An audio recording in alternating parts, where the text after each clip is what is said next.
Marcel Dupré, comment devient-on organiste? Je suis très mal placé pour vous répondre à cette question-là, parce que moi, je suis, pour ainsi dire, né dans un orgue, ou plutôt dans une famille d'organistes.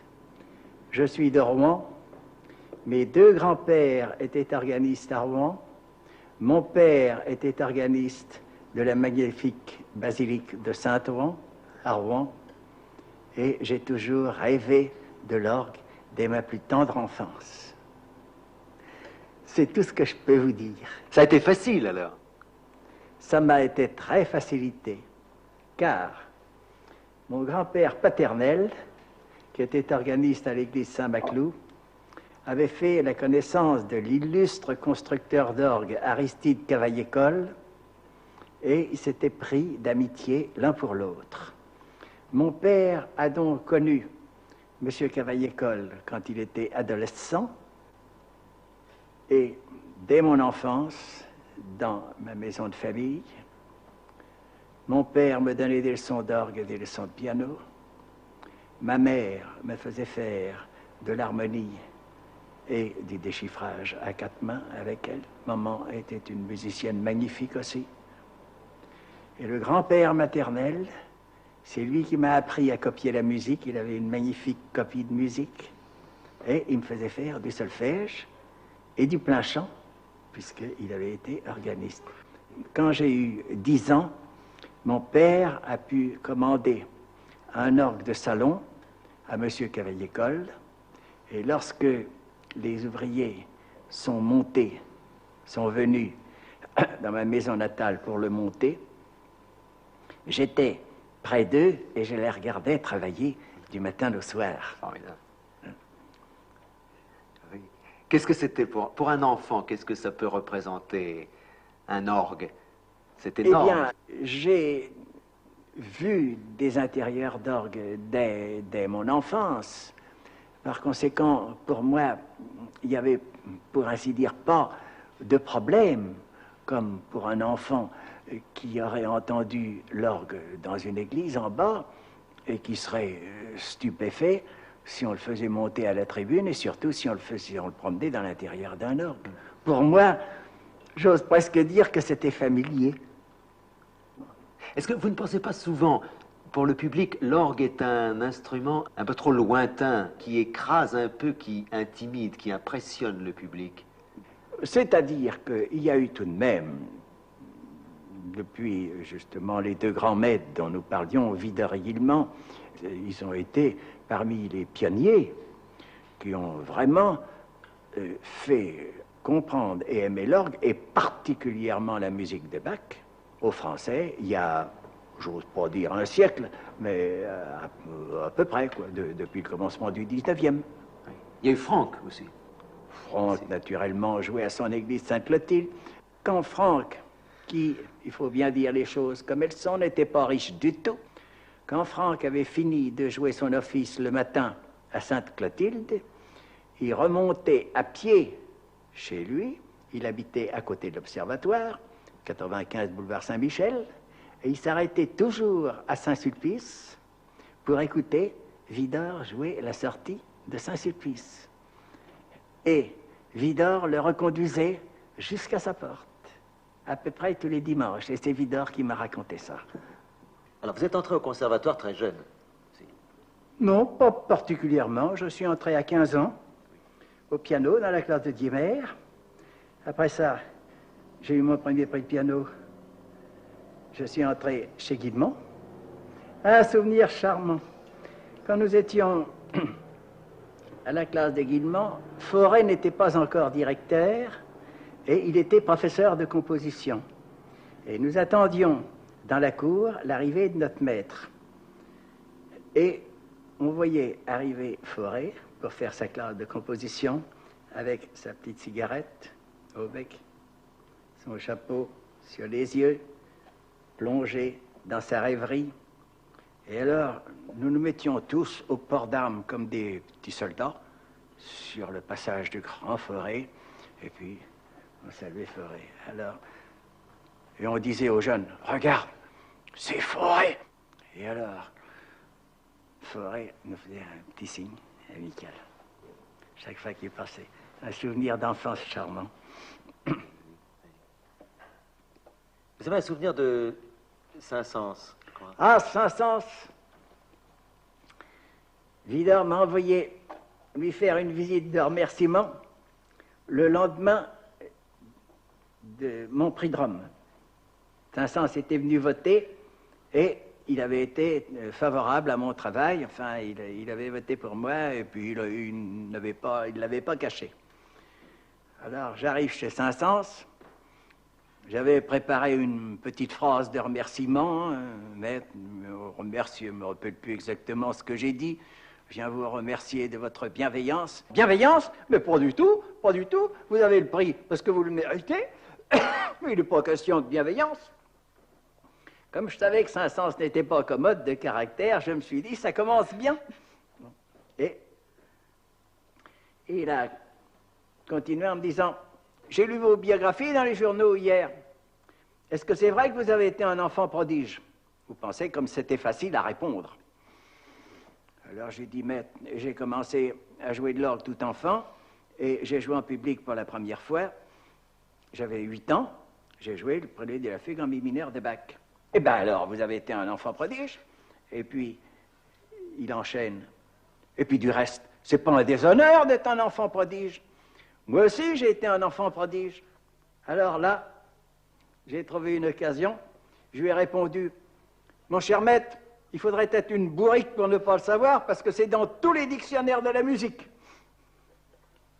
Comment a-t-il pris ça? Et puis après, il m'a parlé des uns et des autres.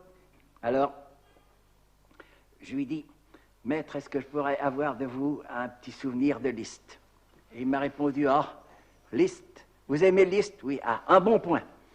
Et alors, il m'a raconté que quand Liszt venait à Paris, il avertissait de son arrivée, et Saint-Saëns faisait la tournée des éditeurs.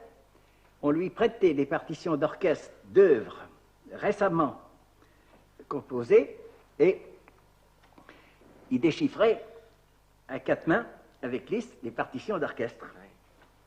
Et Saint-Saëns me disait, vous savez, la première fois que j'ai lu l'orchestre comme ça avec Liszt, je n'étais pas fier, mais il était si bon, si bienveillant. Et je me disais à part moi, tu ferais bien d'en prendre de la graine. Enfin voilà. Est-ce que les musiciens sont bons en général? Pourquoi pas? Ce sont des hommes avant tout. J'ai été professeur d'orgue au conservatoire pendant 28 ans. C'est un métier très difficile, je pense. Il faut sûrement, justement, beaucoup de générosité. C'est-à-dire que pour l'improvisation, il ne faut pas décourager les enfants. Il faut au contraire les encourager. Parce que ici, à cet orgue, quand des petits nouveaux arrivaient, pour arriver à leur persuader d'improviser quelques minutes devant moi, ils ne pouvaient pas s'y décider, les pauvres enfants. J'étais obligé de dépenser de la salive et de essayer de les encourager jusqu'au moment où ils finissaient par mettre les mains sur le clavier. Ça, pour l'improvisation, il faut plus encourager que critiquer. Comme je dis toujours, il faut improviser avec courage et humilité. Expliquez-moi ça. Il faut marcher courageusement devant soi, et puis si on n'est pas parfaitement content, il faut continuer comme si on était satisfait. Il faut marcher droit devant soi. Un petit peu une bataille. Il faut expliquer un peu l'improvisation. Nous savons la gloire que vous avez acquise, particulièrement dans vos improvisations. Personne ne s'étonne de voir un prédicateur en chair improviser un sermon, ou plutôt un discours, sur un sujet théologique. Personne ne s'étonne de voir un avocat au tribunal, pour défendre un accusé, faire une improvisation plus ou moins brillante et surtout plus ou moins convaincante. Ces gens-là Ils ont appris le français, ils ont appris à faire des dissertations, ils ont appris à écrire dans leur langue et par conséquent à parler dans leur langue. Je crois qu'on pourrait dire que nous, l'improvisation musicale a pour base la composition. C'est ce que je pourrais dire peut-être pour répondre à votre question. Il y a une part d'inspiration, je pense. Mais est-ce qu'il y a des jours où cette inspiration ne vient pas? Où l'improvisation Oui. est seulement mathématique, si je peux dire? Sur nous, pour nous, la beauté de l'instrument fait quelque chose. L'enthousiasme de jouer un bel orgue dans un grand monument, il y a une sorte de griserie.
Est-ce que c'est un langage pour vous, cette improvisation? Vous avez l'impression de chanter vous-même?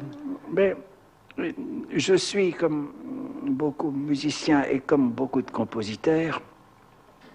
Nous avons de la musique, avec son harmonie et sa coloration, qui nous roule dans la tête depuis le réveil du matin jusqu'au soir quand on s'endort. Vous aimez l'église où vous jouez? À Saint-Sulpice, c'est admirable d'acoustique.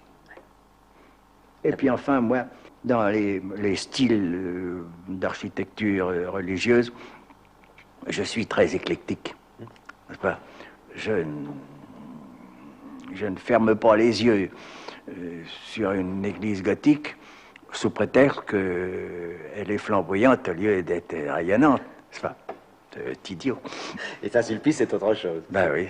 Saint-Sulpice, c'est le style Michel-Ange. Ça fait penser à Saint-Pierre de Rome. Oui. Oui. Quand vous jouez à Saint-Sulpice, vous pensez à ce public, qu'est-ce que je dirais, ce public de la messe du dimanche qui n'est pas toujours nécessairement un public tellement musicien? Je ne saurais pas trop vous dire. Vous savez, je pense plutôt en musique, puis je pense à tout de même me surveiller, à ne pas faire de fausses notes et à présenter mes improvisations du mieux possible. Est-ce que il faut être croyant, je pense, pour jouer de l'orgue dans une église? Je crois aussi, oui. Je crois.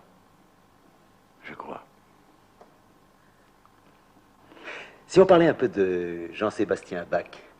Écoutez, je dis souvent que si je me trouvais nez à nez avec Bach ou avec Beethoven ou un grand génie comme ça, de trac, je commencerais par me cacher derrière une porte.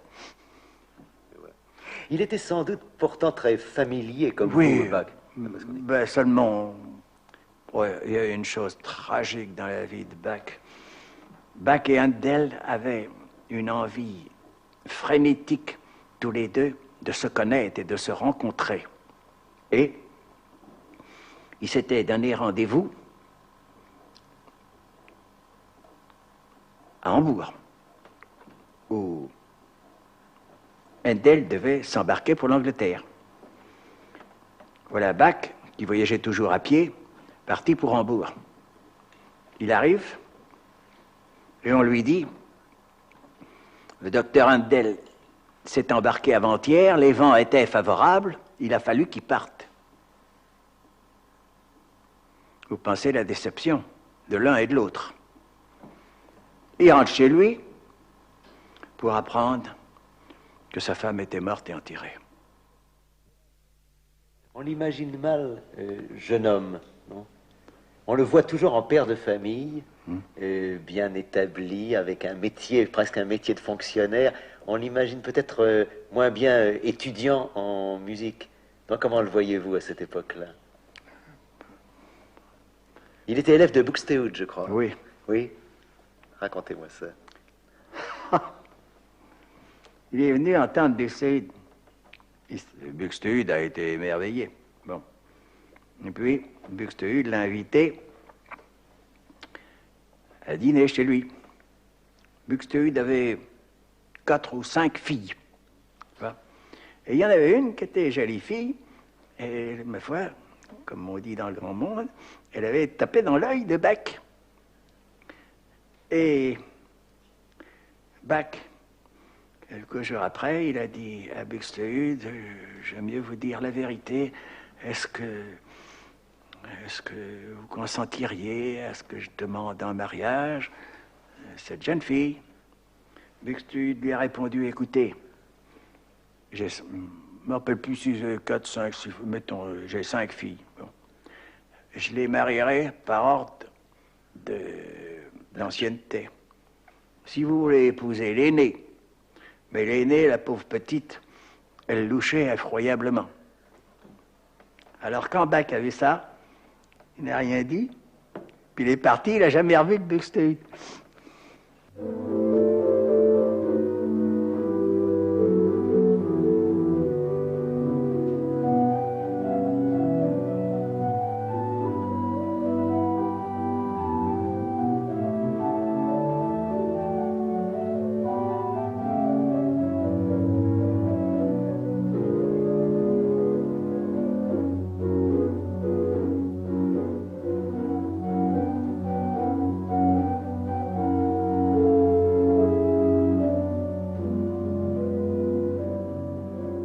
Vous avez une gloire, on peut dire, qui va jusqu'au bout du monde.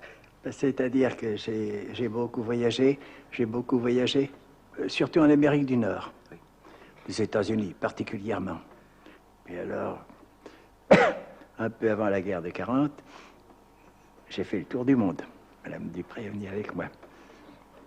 Et enfin, je me suis trouvé dans une atmosphère vraiment tout à fait gentille, tout à fait charmante.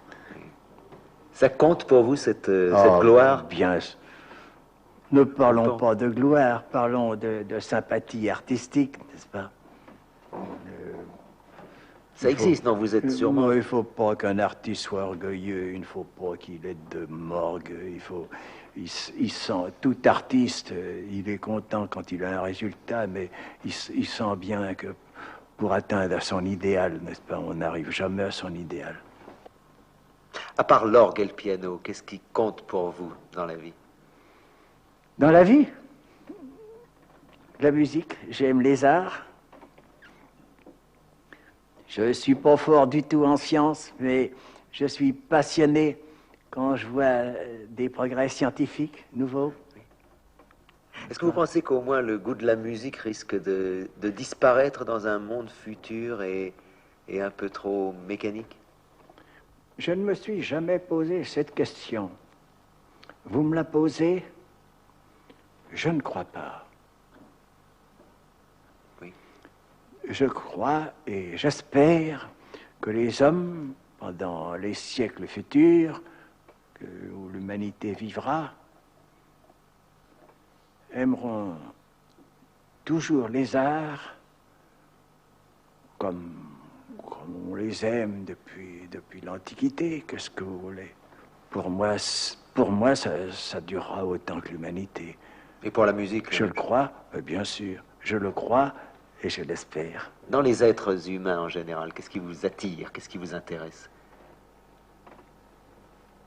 Quelle qualité particulière? Comme les qualités de cœur avant tout.